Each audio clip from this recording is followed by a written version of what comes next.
Olá, tudo bem? Vamos a mais uma aula do nosso curso UML na Real. Nessa aula, nós vamos falar sobre casos de uso. A gente está no módulo casos de uso, mas a gente vai ver um pouco do que é o diagrama de casos de uso e o que são as elipses, como estruturá-las, que é a forma gráfica do caso de uso, ok? Aqui a gente tem aquele diagrama de atividades que nós começamos a trabalhar, eu vou fechá-lo aqui.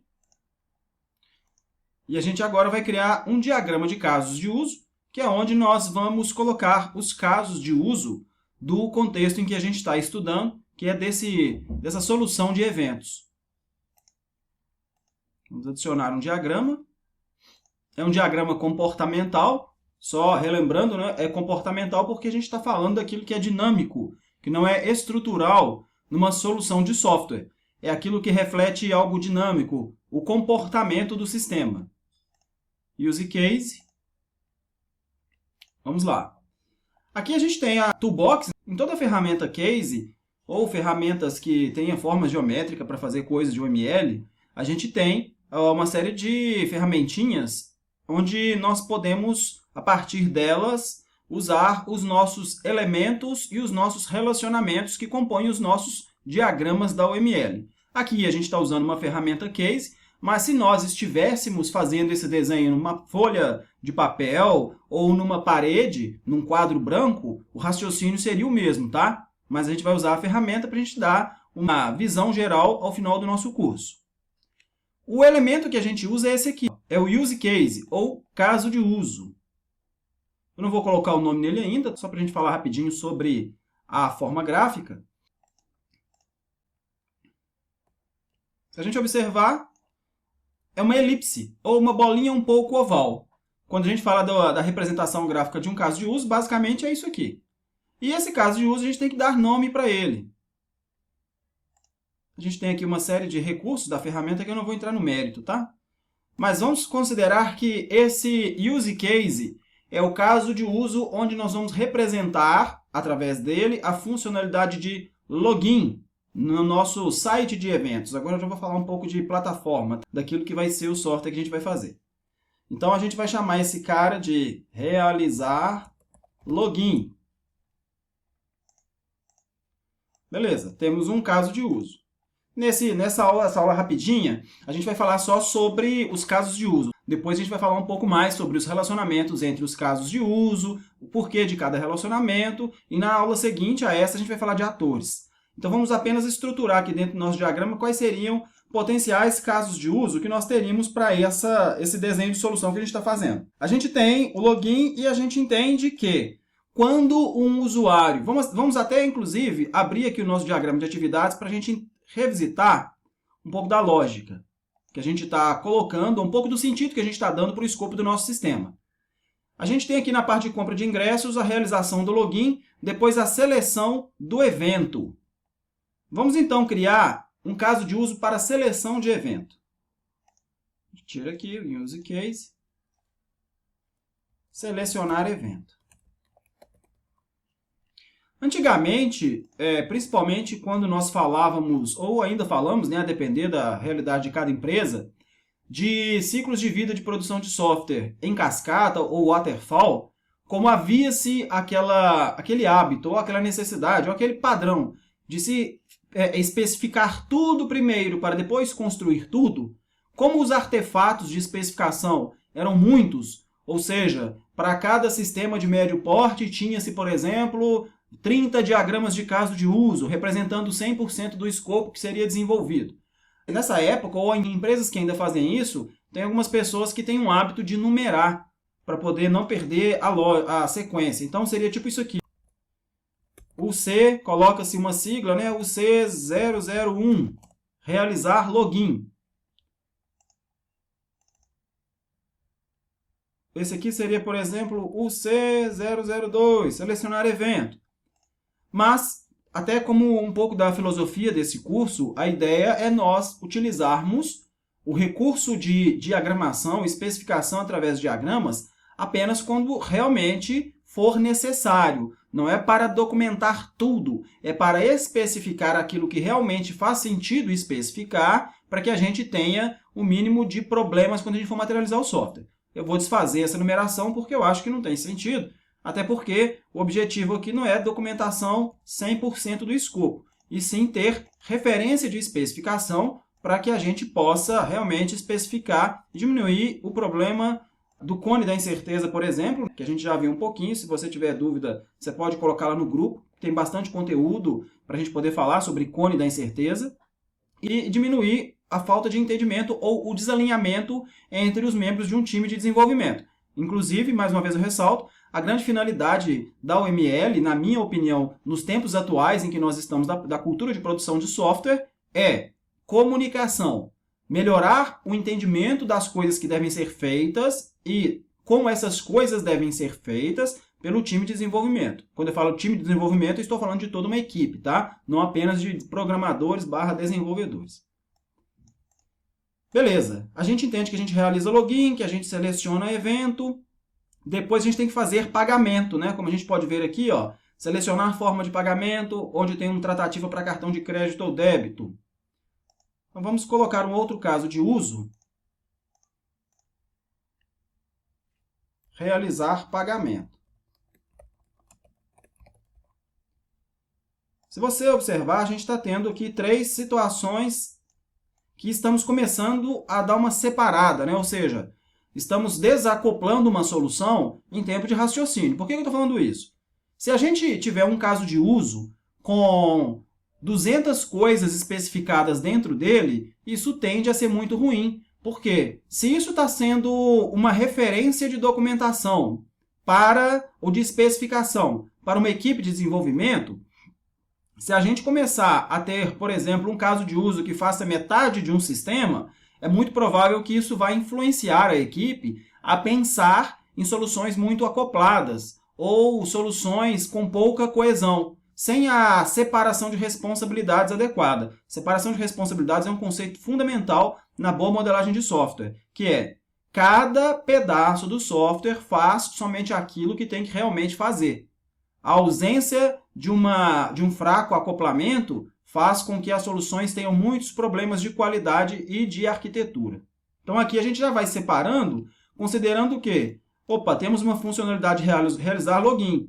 E aí, quando alguém for interpretar isso, já vai começar a pensar que, legal, eu já posso trabalhar só na parte de login, para que isso seja independente do resto, e depois eu saio, entre aspas, tá? Colando as funcionalidades em tempo de produção de software. Beleza. A gente observa também que a gente tem a questão de sensibilizar sistemas financeiros, né? Sistema de controladoria, sistema de contas a receber. Tem a parte aqui de cartão, isso que a gente acha que pode entrar lá na solução de pagamento. Depois a gente tem o app para fazer validação. Deixa eu tirar aqui um pouquinho para a gente ver. Então, ele faz o login no sistema, seleciona o evento, faz a seleção dos ingressos que ele quer, faz o pagamento, posteriormente o sistema sensibiliza isso e envia o ingresso digital, sensibiliza sistemas financeiros. Depois tem um app de validação desse ingresso. Então, eu entendo que a gente pode ter agora um que não pode faltar, que é a busca do evento. Já vou falar um pouco sobre ele. Vamos ter um caso de uso aqui chamado buscar eventos. Por quê? Na visão que eu estou tendo aqui em tempo de gravação dessa aula, né, em tempo de aula, eu entendo que faz sentido a gente ter uma funcionalidade separada para buscar eventos. Quando eu falo funcionalidade, mesmo que isso seja representada por um text box, né, um campinho de texto lá com o botão buscar, geralmente por trás de coisas de busca, de recursos de busca, de requisitos de busca, dentro de um sistema de eventos ou algo parecido, existe uma lógica bem estruturada e complexa. Então, vale a pena promover esse cara a um cara isolado. Ok, a gente tem buscar eventos e a gente pode ter também uma coisa que é realizar pagamento, como a gente já tem, e outra que é comprar o ingresso.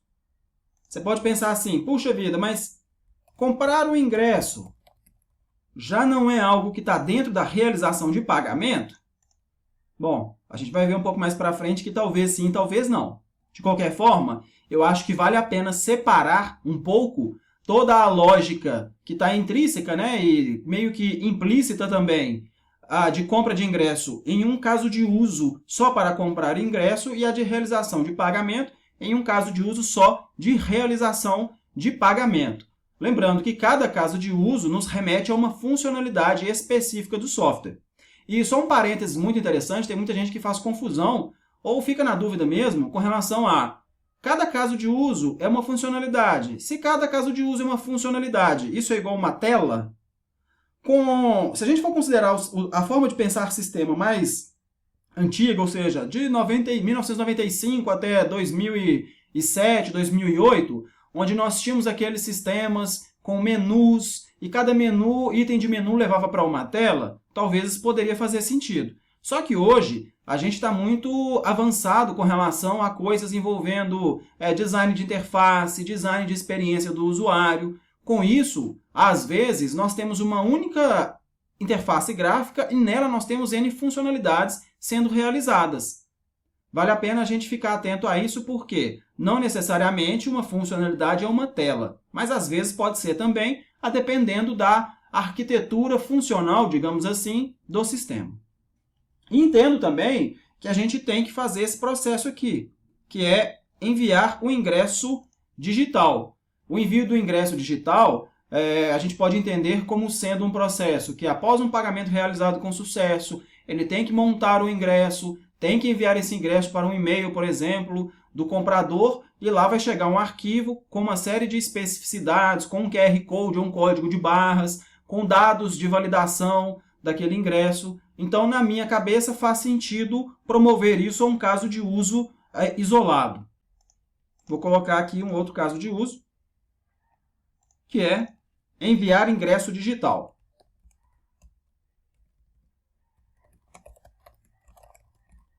Ok. Dentro da visão que a gente está tendo, voltando lá no nosso diagrama de atividades, a gente está falando aqui de jornada da compra do ingresso. Logo, estamos falando de um sistema de eventos, onde se compra ingresso. A gente tem aqui um espaço para a compra do ingresso. Temos outro que é para uma raia, né? Ou uma separação. A gente deu algum destaque disso no nosso diagrama de atividades. Nós temos outro que é para realização de pagamento. E nós temos outro que é a validação dos ingressos. Se a gente for ver aqui a parte de validação dos ingressos, a gente pode observar que a gente está falando de um app, né? Ou um aplicativo mobile. A gente tem, por exemplo, o usuário apresenta ingresso no app para validação, valida o ingresso com o app validador, faz uma tratativa para debitar esse ingresso já validado e dá uma mensagem informando, ou pelo menos podemos entender, né, que esse ingresso validado com sucesso equivale a uma mensagem. Sendo assim, a gente passa a perceber que quando a gente fala da parte de validação do ingresso, nós estamos falando de um app mobile. E quando a gente fala da parte de pagamento e compra de ingressos, vamos entender que isso está no contexto de uma aplicação web. Nem vou entrar no mérito se é uma aplicação responsiva, se é um app PWA ou qualquer coisa do tipo. Vamos falar só que é uma aplicação web. Se for assim, uma vez que a gente está começando a separar os nossos diagramas, os nossos casos de uso, faltou colocar aqui o validar ingresso. Então, a gente entende que, uma vez que a gente está começando a compor nossos diagramas, se esses diagramas aqui que eu acabei de selecionar, eles fazem parte de uma solução web, e se esse aqui faz parte de uma solução mobile, de um app, vale a pena destacar essas duas coisas para que a gente possa ter um pouco mais de contexto. Então, eu vou usar um elemento que nós temos na UML para a maioria dos diagramas, que é esse elemento boundary, ou fronteira. Qual que é o objetivo dele? É a gente dar um pouco mais de contexto. E é um recurso extremamente simples. Vou colocar aqui, ó, aplicação web, que é nada mais, nada menos do que uma linhazinha pontilhada. Isso é uma forma que, em quaisquer tipos de desenho, de diagramas ou coisas do tipo, que nós costumamos ter em especificação de software, mais uma vez, seja numa ferramenta case, seja num quadro branco, seja numa folha de caderno, a gente costuma colocar coisas dentro de caixinhas para que fique claro realmente onde cada coisa está num contexto maior. Isso é um exercício de lógica. Então, eu vou colocar esses dois caras aqui. E o de baixo, que é o validar ingresso, eu vou colocar dentro de um outro domínio, que é app mobile validador. Vou arredar esse aqui para cá. Vou trazer ele para cá.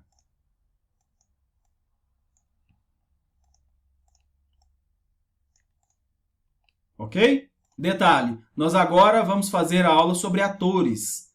Então, antes da gente colocar alguns atores aí e fazer a relação direto dos atores com os casos de uso, a gente precisa de dar uma revisada, isso é muito importante, tá? Mesmo que seja só no papel, mas se alguém for usar esse papel como referência, ou fazer algo que eu faço muito quando eu vou discutir algum contexto com alguém, que é eu faço o diagrama numa parede, num quadro, e aí eu bato uma foto para mandar aquilo por e-mail para as pessoas, para colocar aquilo em alguma pauta de reunião para a gente discutir ou coisa do tipo, é importante a gente dar uma revisitada nos nomes para ver se está fazendo sentido.